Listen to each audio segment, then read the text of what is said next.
আমাদের দেশে বার বলতে যে দল ক্ষমতায় থাকে সেই দলের উকিল যারা আছে তারাই সেখানে আধিপত্য করে। লতিফ সিদ্দিকীর এই বক্তব্য তো পুরনো না, সে তো তার বিরুদ্ধে যে নির্যাতন বিচারহীনতা এটা তো আওয়ামী লীগ আমলে শুরু হয়েছে। তিনি যখন সিটিং মন্ত্রী সেখান থেকে তাকে বাধ্য করা হলো, তাকে মন্ত্রিপরিষদ থেকে কেন বাদ দেওয়া হলো, হোয়াট ওয়াজ হিজ ফল্ট? এখন সেখানে তার তো ওই সময়টাতে সে কী বিচার পেয়েছে, তারপরে তাকে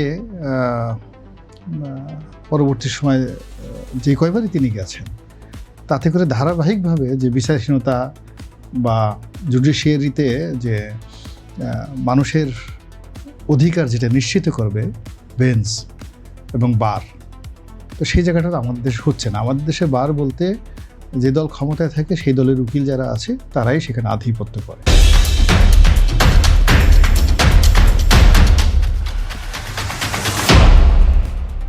এখন আপনি যদি কোনো কারণে সরকারের বিরাগ ভজন হন, ওখানে আপনার পক্ষে দাঁড়ানোর মতো কোনো উকিল আপনি খুঁজে পাবেন না। এটা হলো আমাদের দেশের বারের একটা স্বাভাবিক অবস্থা। ওদিকে বেঞ্চ বলতে যেটা বোঝায় বিচারক তার চিন্তা চেতনা স্বাধীন, কর্মে স্বাধীন, এটা আমাদের দেশে এখনও পর্যন্ত কাগজে কলমে আছে।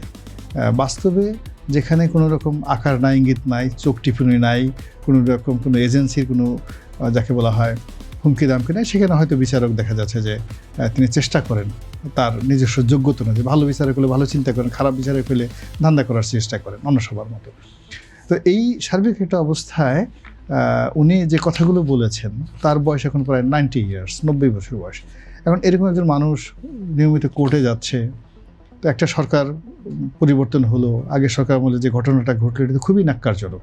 তিনি একটা অনুষ্ঠানে গেছেন, সেই অনুষ্ঠান থেকে তার উপরে মব করা হলো, তাকে অপমান করা হলো, নির্যাতন করা হলো, উল্টো তার বিরুদ্ধে মামলা দেওয়া হলো। তো এই সকল মামলা বর্তমান সরকার আসছে, তারা যদি অন দ্য হিউম্যানিটেরিয়ান গ্রাউন্ডে অথবা জেন্টেলম্যান গ্রাউন্ডে সরকারের রাষ্ট্রপক্ষ থেকে এগুলো প্রত্যাহার করে নেওয়া হতো, বা এগুলো রাষ্ট্র বা যাকে বলা হয় যদি ভিন্নবাদী থাকে, আমি জানি না এখানে রাষ্ট্রবাদী, অবশ্যই রাষ্ট্রবাদী, যদি জিআর মামলা হয়ে থাকে সেক্ষেত্রে রাষ্ট্র এই ধরনের মামলা প্রত্যাহার করাটা সিনিয়র সিটিজেনদের জন্য এটা সরকারের লাভ ছাড়া ক্ষতি হতো না। কিন্তু এই যে তিনি যাচ্ছেন, আমরা দেখছি, কথাবার্তা বলছি, আপনি বলতে পারেন যে এটা তো ইউনূস জমানার মামলা, কিন্তু আলটিমেটলি এটা তো এই জমানাতে এই একটা ব্যাড ইনস্ট্যান্সগুলো চলছে। ফলে সরকারের যারা আইনমন্ত্রী আছেন, অ্যাটর্নি জেনারেল অফিস আছেন, বিচার বিভাগের যে সমস্ত কর্তা ব্যক্তি আছেন, এইটা তাদের সকলের জন্য একটা লায়াবিলিটিস। আমি মনে করি শুধু লতিফ সিদ্দিকী নন, তার মতো অন্যান্য যে সমস্ত সিনিয়র নেতৃবৃন্দ রয়েছেন যারা বিনা বিচারে বিনা কারণে জেলখানার মধ্যে আটকে আছেন, অনেক লোক আছেন যারা মামলার আসামি হয়ে, কোনো একজন দেখা গেল ভদ্রলোক মানুষ, সে তাকে একটা হত্যা মামলার 436 নম্বর আসামি করে দিয়েছে, সেই ভয়ে সে বুড়া মানুষ পালিয়ে আছে। এরকম অসংখ্য লোক আছে, 70-80 বছর বয়সে এরকম অনেক লোক আছে।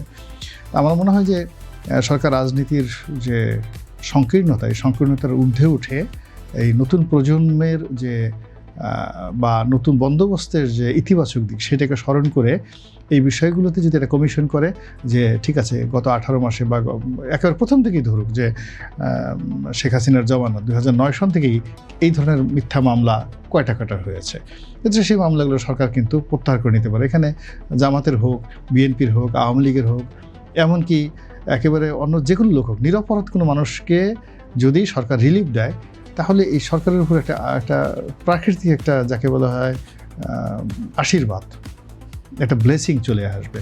মানুষের দেখেন যে কোনো কাজে বরকত যে হয় তার মনের উপরে, আপনি ভালো চিন্তা করেন আকাশ থেকে আপনার জন্য বরকত চলে আসবে। আর আপনি যদি কাউকে অপমান করেন, কষ্ট দেন, কিংবা চিন্তা করেন এটা আমার কোনো ব্যাপার না, আগে হয়েছে হোক না, সে তো আমার অপছন্দের মানুষ, একটু দৌড়দৌড়ি করুক, আলটিমেটলি একটা সময় দেখবেন আপনার ভাগ্যে সে অপমানটা আসবেই।